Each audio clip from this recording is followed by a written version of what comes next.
Hello, dear friends and lovers of freedom all over the world. Good day to each and every one of you. I'm here tonight to talk about leadership failure in Igbo land, Igbo Biafra. It pains my heart that the Fulani Caliphate will be bombing our land. The destruction that is currently going on at Olu, and our so-called leaders, the Eastern leaders, and Ohaneze Ndigbo, they said nothing and they did nothing. They kept quiet while our land is being invaded by the Caliphate, by the Fulani terrorist expansionists. How long shall we continue to tolerate all this nonsense? I keep on telling our people that our problem is caused by these stooges. These people being imposed on us to rule us and to govern us. Before the election of the President General of Ohaneze Ndigbo, Obiazo, it was already on the news that the Fulanis are backing this man. The Fulani Caliphate has adopted Obiazo to run for the position of President General of Ohaneze Ndigbo. And during that day, the election proper, we all noticed it. It was not hidden. It was a sham election. And Obiazo was declared the leader of Ohaneze Ndigbo. He became the President General of Ohaneze Ndigbo, replacing Nyamodo. And since this man took over the rest of affairs of Ohaneze, he never uttered a word, never said anything when Igbos are being threatened, when Igbos are being killed. When you compare him with his predecessor, Nyamodo, you will see a very sharp difference. Nyamodo can never tolerate the bombings going on at Olu. And Nyamodo had never kept quiet when Igbos were being threatened or killed. Nyamodo always speaks out. The alliance between the Southeast, South-South, and Southwest and Middle Belt during the era of Nyamodo has been broken by Obiano. During the era of Nyamodo, South comes out with one voice to condemn whatever it is that the Fulani Caliphate is doing against the rest of the country. When Nyamodo of Ohaneze makes a statement, Afanifere supports, Pandef supports, the Middle Belt supports. But if you are very observant, you will see that these days, when Afanifere comes out, Pandef will follow, Middle Belt will follow, Ohaneze will be missing. This is under Obiazo. I'm not praising Nyamodo. Nyamodo is a saboteur. He openly and proudly said it, just like his father was. But what I'm saying is the fact that Ohaneze Ndigbo under Nyamodo was much better than what we have now. Obiazo will destroy us if care is not taken. Obiazo must be looked into. His activities must be looked into. How can the President General of Ohaneze Ndigbo keep quiet when Igbos are being killed and murdered in their own land? He never made any comment. He has come to do the work of his masters. His interest is to protect the Caliphate, and he's doing just that.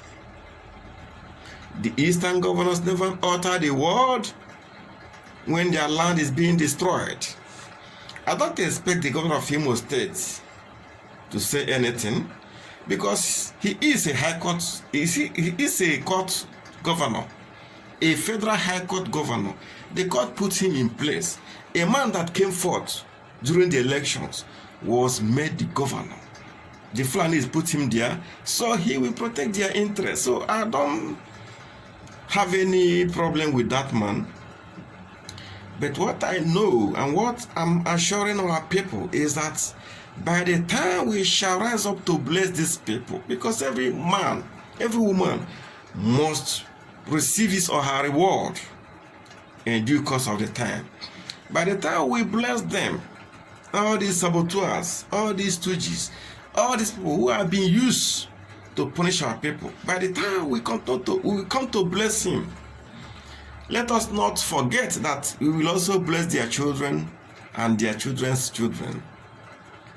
Had it been that we blessed the father of Nyangodo, it wouldn't have had Nyangodo today, causing problems for us, destroying the struggle, and being a saboteur.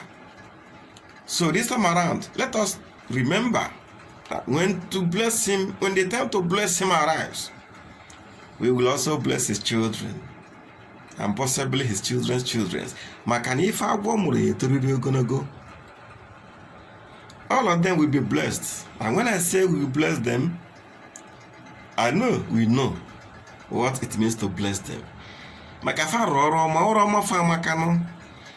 They have did a marvelous work to them that sent them. So they will receive their reward when the time comes. Look at what happened at Nnewi. The Nigerian police went to timber market and set it on fire. Their aim was to destroy the economy of the eastern region. A police force, your duty is to maintain peace, to protect life and property. But you came to Igbo land and you are putting markets on fire. I remember that Mazi Nnamdi Kanu have already said this, that these people are burning markets owned by Igbos. In Lagos, our markets is on fire. In the north, they burn our markets down to ashes. Now they have come down to east to burn our markets. Are you people still sleeping? Are you still blind? You can't see? You can't understand the hand writing on the wall? This is happening until we wake up from our slumber. Until we begin to question these imposed leaders. Things as bad as this will continue to happen. Let us take the issue of Obiazo for instance.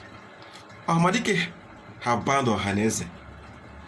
But there is this faction of Ohaneze Ndigbo being led by Ike, I think Ibe. That man has come out openly to support IPOB. If we must support Ohaneze, we must support Ohaneze led by Ibe. At least he's brave enough. At least he's not stooge by the Fulanis. At least he's not fighting the cause of the Fulanis. At least if we want to support Ohaneze, let us support Ohaneze led by Ibe. And not Ohaneze of Obiazo that has brought shame and reproach to the Igbo nation. Let us remember that at the time of reckoning, when we shall rise up to bless these people, let us not forget that their children will take after them, unless we bless them also, and their children as well. Why had we lost the Biafran war? Saboteurs. Today again, they have risen up. Had it been that we blessed those saboteurs in those days, we wouldn't have had them again with us. So this time around, let us not make another mistake. When it is time to bless our beloved saboteurs, let us not forget that their children and children's children deserve to be blessed. Makana, if our woman we may not be fighting for Biafra freedom tomorrow, because Biafra freedom will come ultimately this year.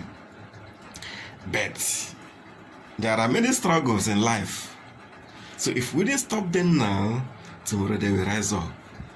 It's always good to be wise ahead of time, to see things before it happens so that we can stop it from happening. I'm advising my brothers and sisters to forget about this present crop of Ohaneze leaders. They meant no well. They meant no well to us, the Igbos. Their interest is to trample upon us, to give up our lands to the caliphate. We shall not allow it to happen. Let it be known today that Ohaneze Ndi Igbo will never ever succeed in their evil plans. They are here in our land to serve the interests of the caliphate.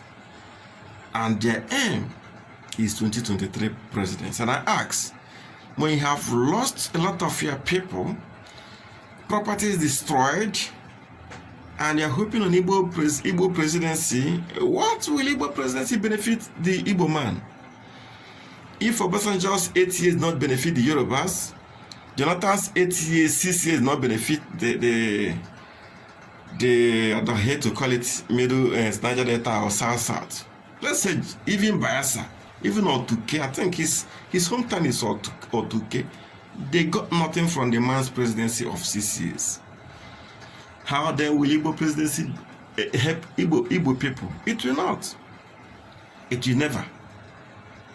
It will never help us. So I want to warn these so-called leaders to desist from their evil acts, desist from their evil behavior. The killing of our people must stop.